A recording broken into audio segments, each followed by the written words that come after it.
to the Chapters Creative Conspiracy podcast. I'm also streaming this on LinkedIn as we speak, which is really, really cool.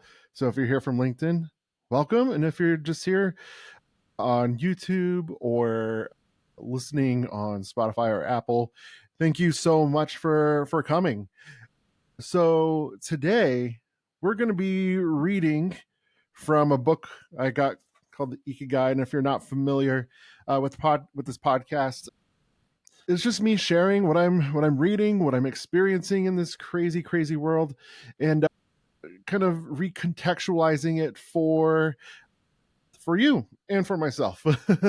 But a lot of this is like I read it before I hop on, and I get some ideas about it, and then I just go for it. So I have a general outline as I usually do, but just to let you know that this is just kind of coming from the cuff, coming from the feels, if you will, if you're a Dusty Rhodes fan. Also, the negative or positive part of doing this live is you get the weird. You get the weird.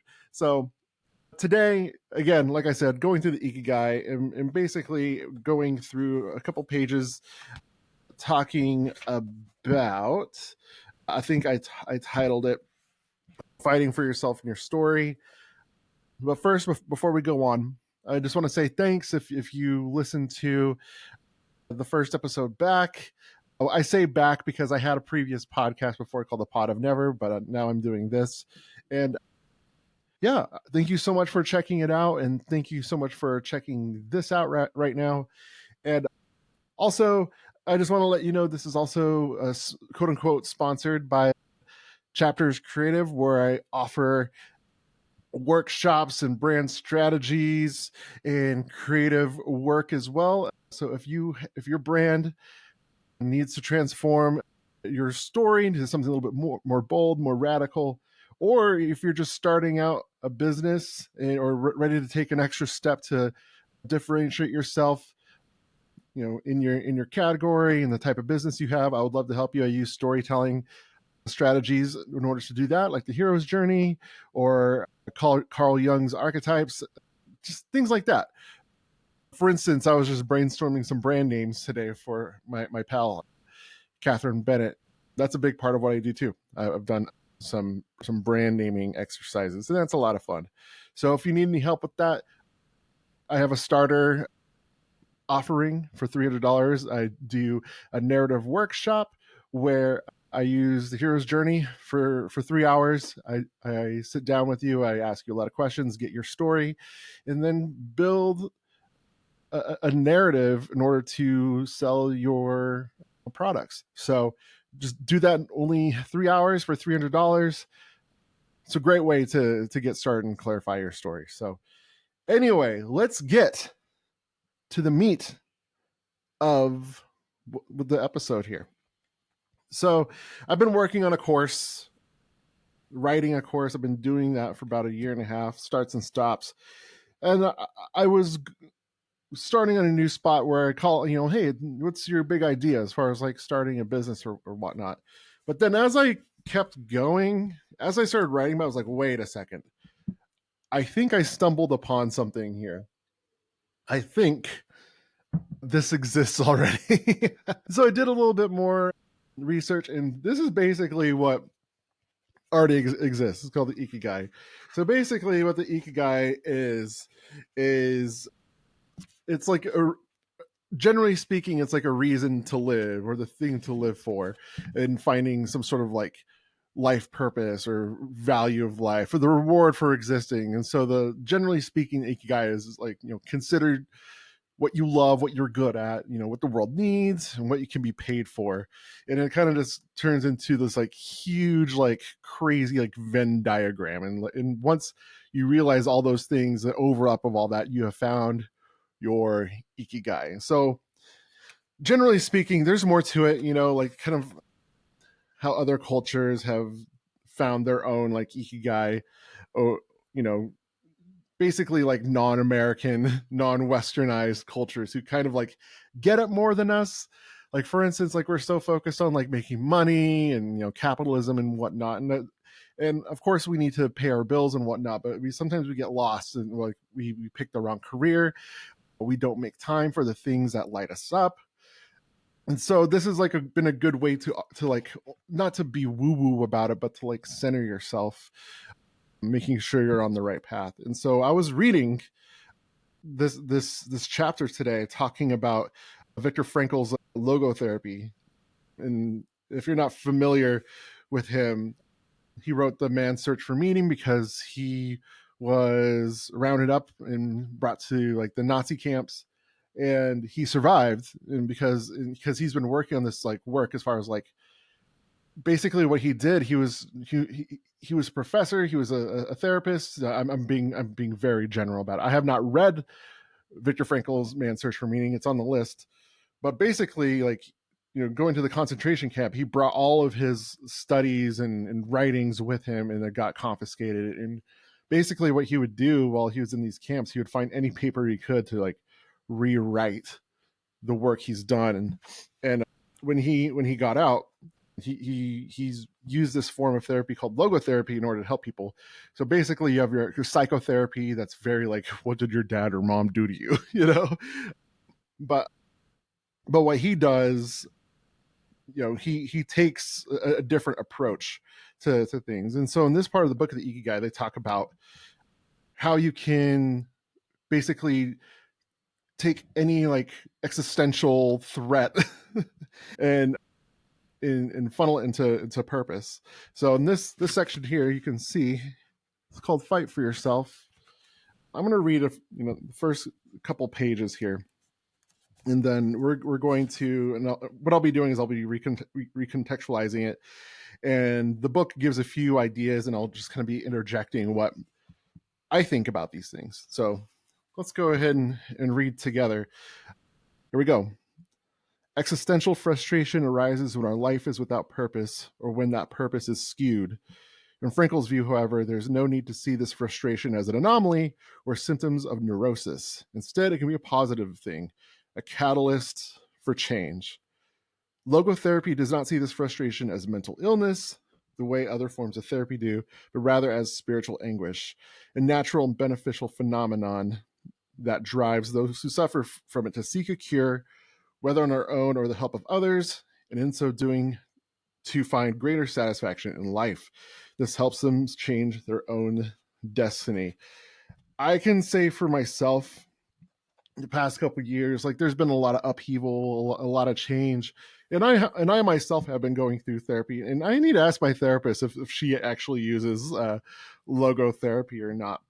But like for me, rather than like sitting in my anguish, luckily, like when my own mental, for the lack of a better term, illness, this right here just says not to use mental illness as a way to describe it, but there definitely was like a spiritual anguish or like a dark night of the soul. But rather than sitting in it and wallowing it and like wondering like why things are the way they are, it's like, okay, well, it's driving me to seek a cure. And a lot of that is be like, okay, in what ways in my life am I aligning like what I want to do? Like as far as like the Ikigai goes, like, okay, what do I love to do? What am I good at? What can I be paid for? Because like there are bigger problems just being like paid for stuff. But like for me, when I started Chapters Creative, it was born out of the ideas like, well, I don't really trust anyone. That's an issue unto itself. I don't really trust anyone to hire me for a 9 to 5 because I had a couple years where I was just laid off, fired, and I'm just like, what the hell is happening? I'm just take life into my own hands. But as other things in my life started to kind of fall apart a little bit, like, okay, what can I do to change my own destiny? And it wasn't really up until November of last year where I'm like, all right, I'm going for it. Like I'm seeking a cure, with the help of others as well. Of course, I've got, a therapist, but what I did is like I found like 4 people, whether it's like a client or someone I really wanted to work with. We did like trade work, and I really used that to my benefit and in their benefit too, because I helped out those people as well in their businesses. But I'm like, okay, what are the people that I can get help from and I can help as well? So like, even though in those trades I didn't make any money, other people helped me to help me change my quote unquote destiny, as this says. Let's keep going. Logotherapy enters the picture. If the person needs help doing this, if he needs guidance in discovering his life's purpose and later in overcoming conflicts, we can keep moving towards his objective.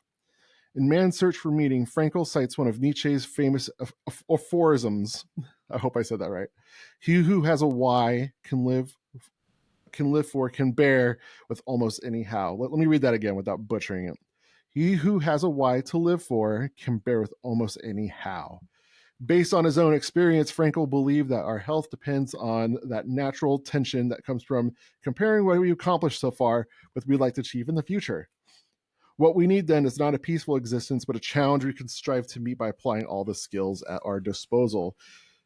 In my own life, I've done a lot of cool stuff.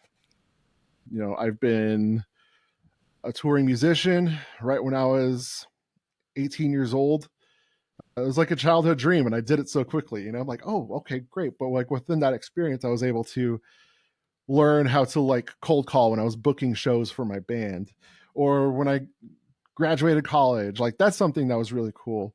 Or in my copywriting, brand strategy, brand content strategy career, I've won a couple awards for my work.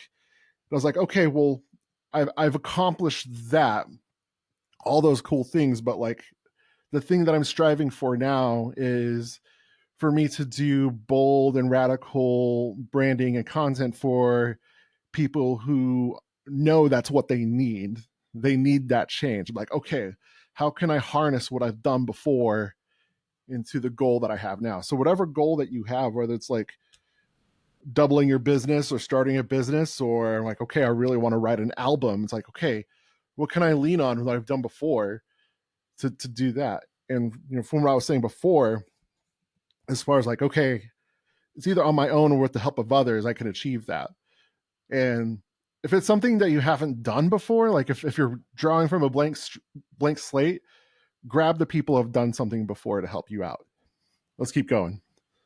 Existential crisis, on the other hand, is typical of modern societies in which people do what they are told to do, what others do rather than they want to do. They often try to fill the gap between what is expected of them, what they want for themselves with economic power or physical pleasure, or by numbing the senses. It can even lead to suicide. Sorry for the lack of trigger warning there, but I can see how this plays out in people's lives.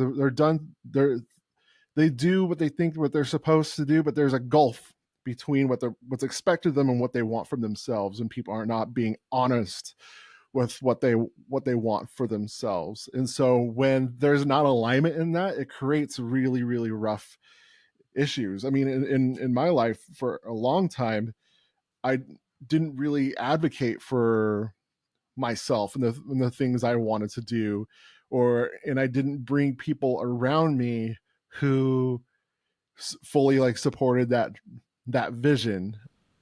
So now I'm like, okay, what do I really want to do with my life now that I'm somewhat able to? Of course, I have things I have to do. I have kids. I have bills to pay and whatnot. But like, I for sure understand this is like, okay, this is leads to some sort of numbing, unfulfillment, where it's like, okay, well, what's the point? Might as well die, not to be, weird, not weird about it, but just like whatever, blasé about it. But I felt that myself. So that's why this is so important to understand what you really, really want, and finding that gulf and finding that that center piece. Like, okay, like I said, as far as the Ikigai goes, what do I love to do? What am I good at? What does the world need? And what can I be paid for? So identifying those strengths and then working towards that can lead to a much better life. Let's keep going. According to logotherapy, discovering one's purpose in life fills an individual fill that existential void. Frankl, a man who faces problems and turns his objectives into actions, could look back on his life in peace as he grew old. He did not have to envy those still enjoying their youth because he had amassed a broad set of experiences that showed he had lived for something. All right, and so this book also gives a few key ideas that can help us along. Point number 1: we don't create the meaning of our life, as Sartre claimed. We discover it. Point number 2: we each have a unique reason for being, which can be adjusted or transformed many times over the years. I think that's important. Life changes, and we need to change along with that as well. Point number 3: just as worry brings about precisely the thing that was feared, excessive attention to a desire or hyperintention can keep that desire from being fulfilled. Number 5: humor can break negative cycles and reduce anxiety. And the last point: we all have the capacity to do noble or terrible things. The side of the equation we end up on depends on our decisions, not on the condition in which we find ourselves. So, for instance, if you're sitting at home, you might be a couple months behind on your house payment, or things are not going the way you hope for. It's like, well, you can blame the situation that you're in, but it's the actions that we do right now that'll help us move forward in our story. And to kind of put this into a storytelling context, is that it's really the purpose in our life is the story that we want to have our lives tell, right, within our actions. And so it's really easy for it's really easy for, like, for instance, like the Sunday scaries, right? It's like, okay, well, there has a section here saying Sunday neurosis, for example, is what happens when, without the obligations or commitments of the work week, the individual realizes how empty is inside. He has to find a solution. He has to find his purpose, his reason for getting out of bed, his Ikigai. So, like, what's the narrative that we are hoping to say within our lives? So, for instance, like for me, I want you to have a better story to funnel your business idea or your brand or your art. And so, but that really just starts with us. That starts with the story that we tell ourselves every morning. And so, for instance, like if I'm waking up and I'm not doing the things I know that I should be doing in order to make that goal happen, it's probably not going to happen the way I want it to. So another cool thing about, like, this book, Ikigai book, I'm done reading for now. It also talks about, like, these cities in Japan where they are in community with each other, or they walk 20 minutes a day, or they have a diet that helps them live a long time, and they don't lead rushed lives or things like that. They have specifically organized their life in a way that, like, I'm not saying these people have, like, I have a goal, but it's like, well, they want to lead fulfilled lives, and this is the way that it happens. And so, as far as, like, if you're having trouble, if you feel like there is that gulf between what your life is and what your career is versus what you really, really want to do, like, what if like you're a copywriter and you'd rather be a musician? Well, like, what are the things are you doing in order to make that narrative happen, like to bridge that gap? I'm not saying, like, okay, I only want to make my living as a musician, but, like, what if there was an overlap, like, as you take steps to do that? But, like, that goal, the thing that you're working toward, those actions, the good actions that you're taking are going to get you closer to finding that meaning in your life. So as I go through this book, like, as far as the course I'm making, like, I'm still working on that. But really, my hope is that, like, there's something in the back of your head, that's something that you always wanted to do, as far as, like, well, I would love to quit my 9 to 5 and do this instead. I'm not saying quit your 9 to 5, but what I am saying is, like, okay, the thing I want to do, I need a plan. So as far as the hero's journey is concerned, like, the hero needs a plan in order to achieve the life that they want to do. Because without a plan, it's like, oh, what am I doing here? It's like, imagine Luke Skywalker wanting to blow up the Death Star, but there was no Force, there was no Obi-Wan Kenobi. He was just like, well, I'm just a farmer boy, but I want to destroy the Death Star because the Empire killed my uncle and aunt. And he just sits there. But no, you need a plan. to create those actions. So that being said, if you're needing help, creating that narrative and that story in order to kind of bridge that gap, that gulf between what's expected of you versus what you really, really want to do, I can help you with that. If that means, making a business, or you have a brand campaign, you're not happy where your business is, and you can make it better, but you just need a great story in order to do it, I can help you with that. So anyways, 20 minutes in, we're going to finish up. So thank you so much if you found this on LinkedIn or YouTube, wherever you find it. Thank you for tuning in. This is something I'm going to keep doing. I know it just sounds like just me just blabbling, but I'm discovering this as just as much as you are right now.